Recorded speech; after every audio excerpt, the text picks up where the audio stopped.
Catalina y al Comité Técnico del Diplomado por habernos invitado a este espacio, porque desde el observatorio estamos absolutamente convencidos de que Colombia requiere que los problemas de tenencia de la propiedad rural sean dialogados, conversados y pensados a profundidad, especialmente por las organizaciones sociales, la academia y el Estado. Entonces consideramos muy afortunado este espacio y creemos que en particular este diplomado tiene un plus respecto de otros procesos de formación que se dan en el país alrededor de la ley de víctimas, y es que realmente está haciendo un análisis académico alrededor de los problemas relacionados con la propiedad rural en Colombia. Y solo entendiéndolos, digamos, de una manera amplia, la restitución puede tener realmente un efecto transformador para el país.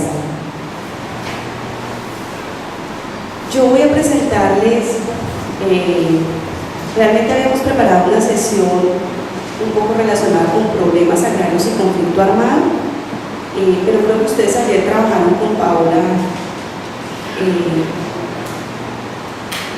parte de esa problemática, y con Francisco Gutiérrez también tuvieron como una visión amplia del problema. Así que lo que voy a presentarles es un poco un resultado de investigación del observatorio, a modo de caso ilustrativo, un poco frente a qué ha pasado en Colombia. Lo primero que debo decir es que, y creo que aquí todos somos conscientes de ello, es que en el marco del conflicto armado colombiano, pero no solamente a causa del conflicto armado, se produjo en Colombia un proceso de transferencia masiva de activos rurales. Es decir, muchas tierras cambiaron de manos y de dueño, y también de destinación productiva. Las tierras ya no se usan para lo mismo en Colombia, no por causa del conflicto armado, pero todo esto pasó en ese escenario del conflicto. Es decir, en Colombia, en el último periodo de violencia, de los 80 hacia acá, porque Colombia siempre ha tenido procesos de concentración de la propiedad muy altos, ¿sí? Pero digamos que en el marco del conflicto reciente, de los 80 hasta hoy, ese fenómeno se agudizó y hubo realmente un proceso, como denomina Alejandro Reyes Posada, de contrarreforma agraria. Entonces hay varias cosas que ustedes han visto acá con los docentes que los han acompañado. De todos los países andinos, el único que no logró hacer una reforma agraria fue Colombia, ¿sí? En el momento histórico de los años 70, cuando los otros países hicieron apuestas redistributivas, Colombia, digamos, optó por una medida distinta, que fue ampliar la frontera agrícola. Es decir, los procesos, además de concentración de la propiedad en Colombia, vienen desde la conformación de Colombia como república, porque dejó intactos los títulos coloniales y por tanto las estructuras de propiedad que venían de la colonia quedaron intactas, y ya el país se creó con importantes niveles de concentración de la propiedad. En el ordenamiento jurídico de Colombia ha habido intentos por hacer redistribución positiva de la propiedad, es decir, que se desconcentre un poco la tierra, ¿sí? Pero en términos estrictos, como les mostraba Paola García, esos esfuerzos han fracasado, ¿sí?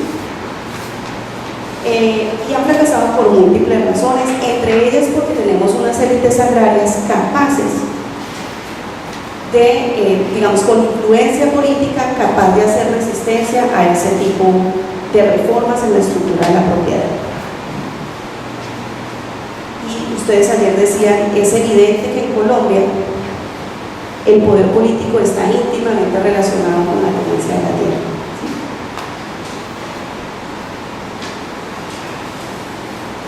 Algo que se relaciona con con esas dificultades que hemos tenido es que Colombia tomó el camino de ampliar la frontera agrícola y darle acceso a la población pobre, a los campesinos pobres, a través de la dotación de baldíos, ¿sí?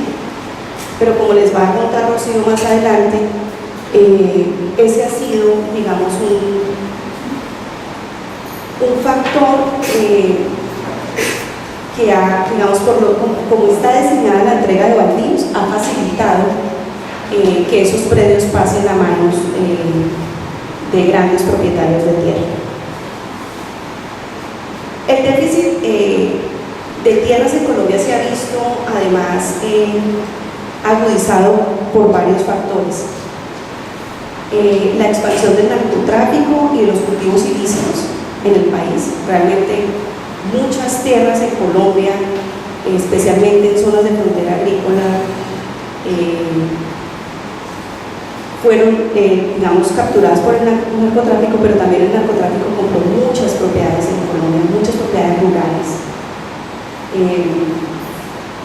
El desarrollo de grandes, digamos, en Colombia ha habido un fenómeno y en la provisión de la seguridad privada ha sido un fenómeno endémico. Y en el marco del conflicto armado, digamos, Colombia vivió un fenómeno de desarrollar grandes ejércitos privados al servicio de sectores específicos de la estructura socioeconómica rural del país. Y esos ejércitos privados tuvieron capacidad de apropiación de tierras a través de diferentes mecanismos, que es un poco lo que les voy a mostrar en el caso que describí.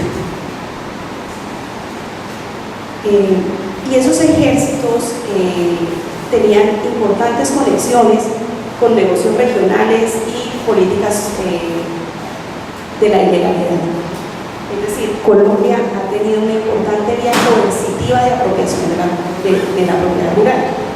Aquí realmente ha habido un fenómeno muy violento de apropiación de la tierra de los pequeños campesinos.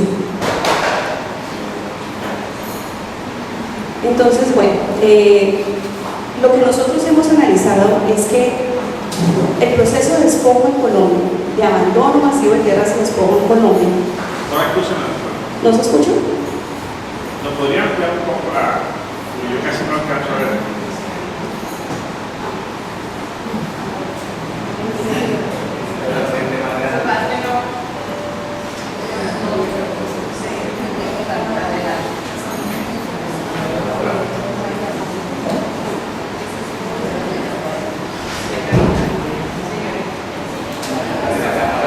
Ya vamos a ver si lo podemos saber. Pero básicamente lo que nosotros hemos visto es que el fenómeno de transferencia de la propiedad en Colombia en el marco del conflicto armado fue un fenómeno de transferencia concentradora de la propiedad, ¿sí?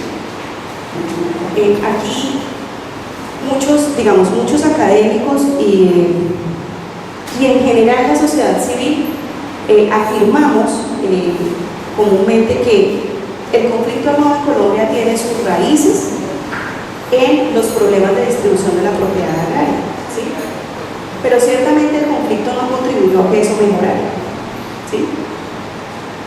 Por el contrario, en el marco del conflicto se ha concentrado aún más la propiedad. Y eso, lo que muestra el caso que vamos a ver es que eso se ha dado por dos vías. Una vía de coerción, que es la vía a través de la cual los actores armados del conflicto se apropian violentamente de la tierra, pero también una vía de mercado, ¿sí? Y es un mercado que se abrió en el marco del conflicto armado. Y es un mercado que se caracteriza por una falta de regulación del Estado en el mercado. Entonces, procesos masivos de abandono de tierras, ¿sí? Hago una claridad. Esto no pasó en el país, en las distintas regiones del país de la misma manera. El fenómeno de la apropiación violenta de la tierra y de un mercado regulado, la acumulación de la tierra a través de esas dos vías, no pasó igual en todo el país, ¿sí? Pero el resultado sí es más o menos donde hubo coerción, el mismo, ¿no? Es de concentración, donde hubo ejércitos coercitivos con intenciones sobre la tierra. Pero en todas partes pasó igual. Hay zonas del país donde es evidente el vínculo, por ejemplo, de grupos paramilitares con empresarios de la región, ¿sí? Y los grupos paramilitares actuaron y apropiaron tierras para esos empresarios de la región. Hay otras zonas del país donde los paramilitares apropiaron tierras para ellos, ¿sí? Y hay otras zonas del país en las que los paramilitares produjeron horas masivas, de desplazamiento, vaciaron el territorio, pero no se apropiaron ellos para sí las tierras, pero sí vino detrás de ellos un mercado que produjo realmente grandes transformaciones agrarias. Entonces hay dos vías: la de coerción, directamente el actor armado entra y saca a la gente y se queda con la tierra, o saca a la gente y deja el territorio desocupado, y una segunda vía que es la vía de un mercado muy desregulado y un mercado muy atípico.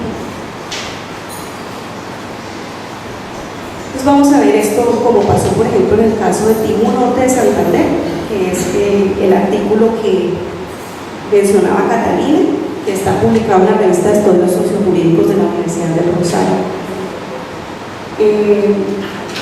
Y esto tiene varias características. Digamos, el Atlas de la Propiedad Rural señala que esos procesos de concentración de las propiedades tuvieron un comportamiento, digamos, importante en zonas de lo que denominamos, en zonas de las que denominamos marginales o de frontera. ¿Por qué? Porque allá había las tierras para pelear, o sea, había un incentivo de apropiación de esas tierras. Entonces, Tibú es un municipio ubicado en el norte de Santander, que seguramente tiene unas características geográficas y sociales muy distintas a los municipios en los que ustedes trabajan, pero en el que también se ve un fenómeno de apropiación de tierras masivo, y lo que queremos mostrarles es que esto tiene variaciones regionales y que la restitución tiene enormes desafíos para atender, para actuar en el marco, digamos, de esas variaciones regionales de cómo sucede el despojo. Entonces, Tibú es una zona de explotación petrolera histórica, ¿sí? Se pobló, digamos, por las concesiones que el Estado le hizo a petroleras, pero tuvo procesos de colonización reciente. De hecho, el Estado otorgó muchos títulos en esa zona, tituló baldíos de la nación a campesinos sin tierra bajo el esquema de la ley 160. Tiene muy altos índices bajos de desarrollo social, ¿sí?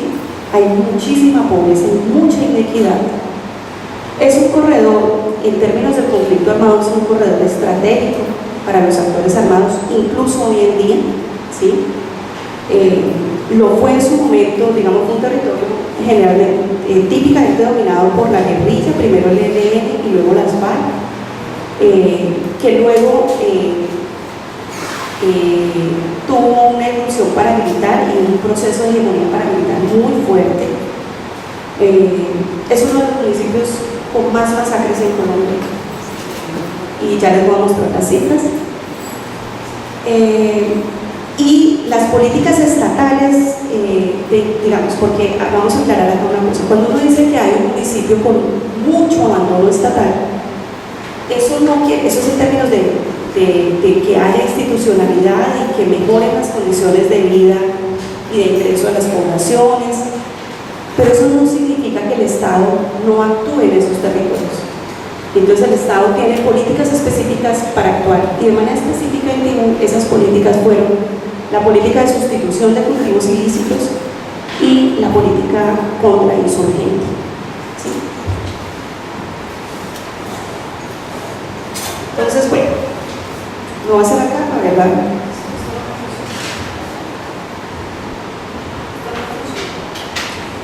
Entonces, bueno, lo primero que quisiera mostrarles es que Tibú tiene fenómenos alarmantes de desplazamiento forzado. Por ejemplo, la información DANE, del censo DANE de 2005, proyectaba que para el año 2009 Tibú tendría 35.374 habitantes, pero para el año 2009 Tibú había desplazado 31.319 habitantes. Es decir, que Tibú se quedó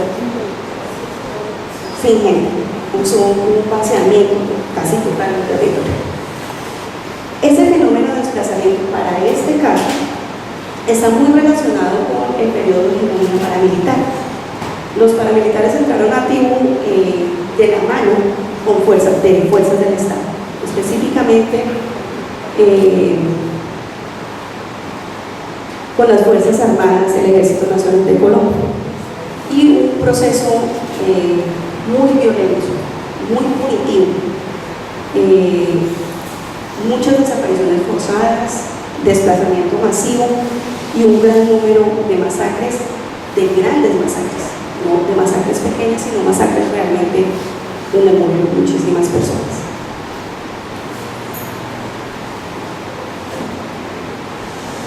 Si uno mira las cifras, por ejemplo en RUCTA, las fechas y las cifras que dan las solicitudes de restitución que ha recibido la unidad de tierras para ese municipio, las fechas de abandono de tierras se corresponden con las fechas de desplazamiento forzado, ¿sí? Hay una equivalencia en esos periodos y eso dice que, digamos, es muy confiable que fue en ese periodo en el que realmente se produjo, se dio la vía de coerción. Entonces, por lo menos sabemos que hubo un tema de abandono masivo de tierras. Bien, entre 1999 y el año 2009, entonces ahí hemos dicho varias cosas. Primero que Tibú, pues es un municipio petrolero, pero que eso se produjeron muchísimos, digamos, el Estado hizo un esfuerzo muy grande por entregar baldíos y titular baldíos a campesinos en el marco, digamos, de la aplicación de la ley 160. Pero entre el año 1999 y 2009 ocurrieron cosas importantes en Tibú, ¿sí? Por ejemplo, en una década se crearon 4.029 nuevos pueblos. Tibú está ubicado en una zona montañosa que limita, digamos, con zona de reserva forestal de ley segunda. Se crearon 4.029 nuevos predios, o sea, una ampliación del área predial de ese municipio. Se crearon más predios de los que había en una década y eso es una cifra importante. Y la cobertura rural aumentó en 14.635 hectáreas. Es decir, antes del fenómeno del conflicto, Tibú tenía en su cobertura predial 14.635 hectáreas menos de predios. Pero en el marco del conflicto armado se crearon esos nuevos 14.635 hectáreas adicionales de predios. De esos nuevos predios que se crearon, 3.983 tienen un área más pequeña, digamos, menor a 10 hectáreas, son microfundios, ¿sí? Pero esos predios se crearon, ese microfundio se creó sobre una extensión inferior a la que tenía el microfundio antes del conflicto. Se redujo en 119 hectáreas. ¿Qué quiere decir eso? Que se crearon muchos predios cada vez más pequeños en un área cada vez más pequeña, ¿sí? Y ayer hablábamos, digamos, Paola nos contaba, pues, qué tiene que ver esto con el desarrollo y con la estructura agraria, ¿sí?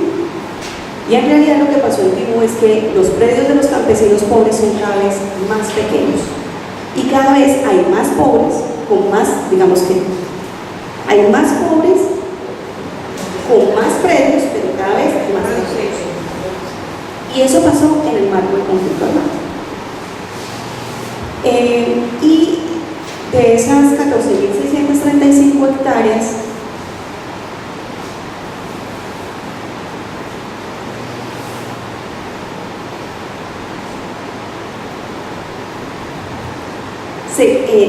de esa cifra, digamos, además de crearse nuevos predios muy chiquitos, se crearon 14 predios de más de 200 hectáreas. Y esos predios cobijaban en Tibú más de 9.000 hectáreas de su área, ¿sí? Entonces hubo dos fenómenos.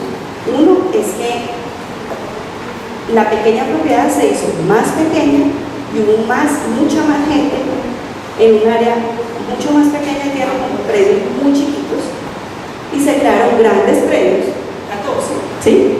Que cobijaron más de 9.000 hectáreas de tierra en esa zona.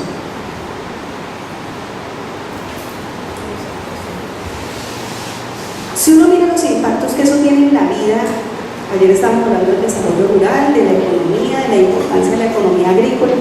Si uno mira qué importancia tiene eso en la vida del país, entonces vamos a verlo aquí en una microescala, que es un estudio del caso.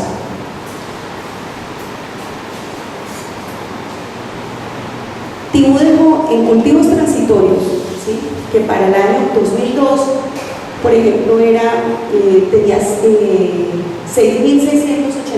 hectáreas dedicadas a cultivos de pan cojero. En el año 2009, en ese periodo, Tibú perdió 2.172 hectáreas dedicadas a la producción de alimentos. ¿Sí? Dejó de producir en 2.000 hectáreas alimentos. En cultivos permanentes, dejó de producir más de 800 hectáreas, por ejemplo, en el cultivo permanente tradicional de allá, que era el cacao. ¿Sí? En cultivos de palma de aceite, de tener 0 hectáreas en el año 2000, del año 2002, pasó a tener 6.000 hectáreas en el año 2009. Hoy son 16.000. En cultivos ilícitos, digamos, Tibú es un municipio con alta afectación de cultivos ilícitos, pero digamos ha mostrado un comportamiento respecto a otras zonas del país no tan alto y ha sido, digamos, más o menos controlado. En ese periodo perdió 2.250, digamos, dejó de producir en cultivos ilícitos 2.250 hectáreas. Y bueno, ahí tenemos varias ejemplos que me interesa que miremos, y es que en bosques naturales, porque Tibú fue sustraída de una zona de reserva forestal de ley segunda, Tibú perdió 14.056 hectáreas. Es decir, el nivel de deforestación fue muy, muy alto.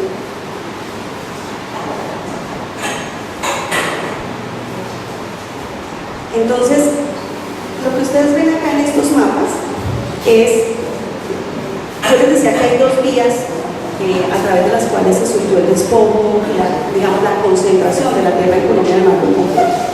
Una vía coercitiva, que es la del actor armado, y esa vía coercitiva funcionó de diferentes maneras en las zonas del país, incluso tratándose del mismo grupo. Es decir, la expropiación, por ejemplo, paramilitar, que es el caso que les estoy mostrando acá, pues de arrasamiento paramilitar, no se comportó igual ni acá, ni en Antioquia, ni en el norte de Santander. ¿Sí? Tiene patrones similares, pero lo que hemos visto es que eso tiene realmente un componente regional muy importante.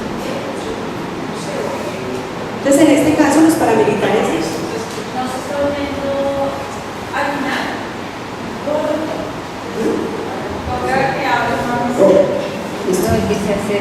Entonces, lo que hemos visto es que en este caso en particular el despojo pasó de la siguiente manera. Hubo un desplazamiento masivo, casi a nivel de un vaciamiento del territorio, pero digamos, lo que nosotros no hemos encontrado que los paramilitares se quedaran con la tierra. ¿Sí? Ellos allí usaron realmente la estrategia de arrasar la base social del enemigo, ¿sí? Que eran las FARC, en el marco de la guerra. Pero una vez los paramilitares se desmovilizan en 1994 en el Catatumbo, empieza a operar un mercado de tierras, pero sin precedentes. Nunca en la historia de esa región había habido un mercado de esas dimensiones y características. Entonces empezó en el 2005, se compraban unos predios hasta que llegó al 2010, y si ustedes miran, si quieres pasamos acá.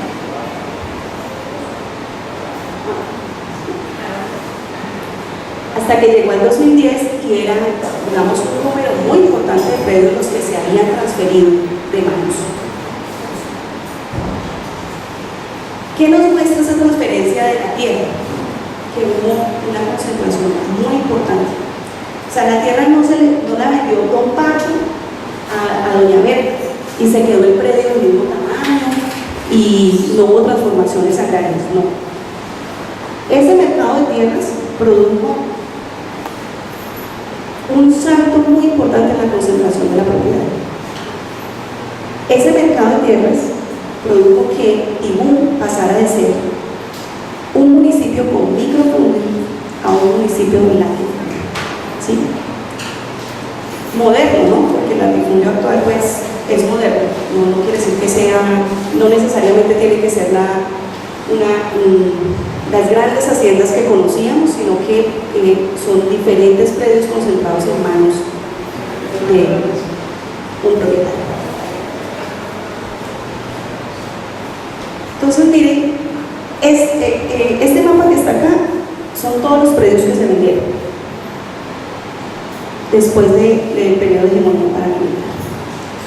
Y el que está allá es de esos predios, ¿cuántos eran las adjudicaciones del inmueble a campesinos?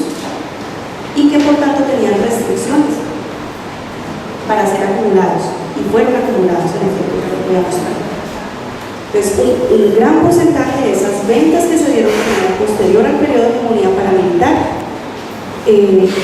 eran predios de origen baldío que habían sido titulados. Y aquí quiero mostrar algo particular. Digamos, en Colombia el fenómeno de la informalidad en la tenencia de la tierra está muy asociado al despojo, pero en este caso la gente tenía título registrado, eran propietarios, pequeños propietarios, que habían accedido a tierras a través de la política que el Estado había establecido para dotar de tierras a la población sin tierra. Y esos predios entraron al mercado, un mercado totalmente desregulado. Y digo que es desregulado por dos cosas. Ese municipio tenía medidas de protección patrimonial. Esas que ordenaba la ley, que ordena, está vigente, la ley 387. Todo el municipio estaba cobijado con medidas de protección. Es decir, todos los folios de matrícula inmobiliaria debían tener una nota, ¿sí? Que implicaba que cualquier trámite de enajenación por transferencia de la propiedad rural pues pasara por la autoridad local, por el Comité de Atención Integral a la Población Desplazada para esa época. Pero adicionalmente, esto se configura en el despojo porque muchos de esos predios había dos regulaciones que debían proteger que eso no pasara. La ley 160, que dice que las unidades agrícolas familiares no se pueden ejecutar, y las medidas de protección patrimonial, ¿sí? Y sin embargo, había esas dos leyes, digamos, dos medidas de política específicas para proteger la propiedad del campesino, y sin embargo, la ley se venía. Sonia, es que no me quedó claro cuáles fueron de pronto las políticas que permitieron que se diera ese apropiamiento legal, por decirlo así. Ya miramos. Pero lo que queremos mostrar aquí un poco y más adelante lo van a ver con Rocío Peña, es que el tema del despojo también pasa por la manera como en Colombia se ha regulado la propiedad agraria. Esa manera que tenemos de regular la propiedad agraria, de asignar derechos de propiedad, ¿sí? Y regularla, ha facilitado y ha generado incentivos positivos al despojo. Entonces, digamos, ¿qué pasó allí? ¿Quiénes compraron esa tierra? Empresas, ¿sí? Agroindustrial, Palmo Oriente. Esto es un informe de la Superintendencia de Notaría del Registro, es información oficial. Y se hizo a través de mecanismos muy sofisticados, ¿sí? Entonces, ¿cómo? Se hizo compraventa fraccionada de predios adjudicados como baldíos sin autorización del INCODE por debajo de la unidad agrícola familiar, ¿sí? Nuevos predios conformados por matrices en los que uno de ellos proviene de un dominio privado y otro era un baldío, ¿sí? Es decir,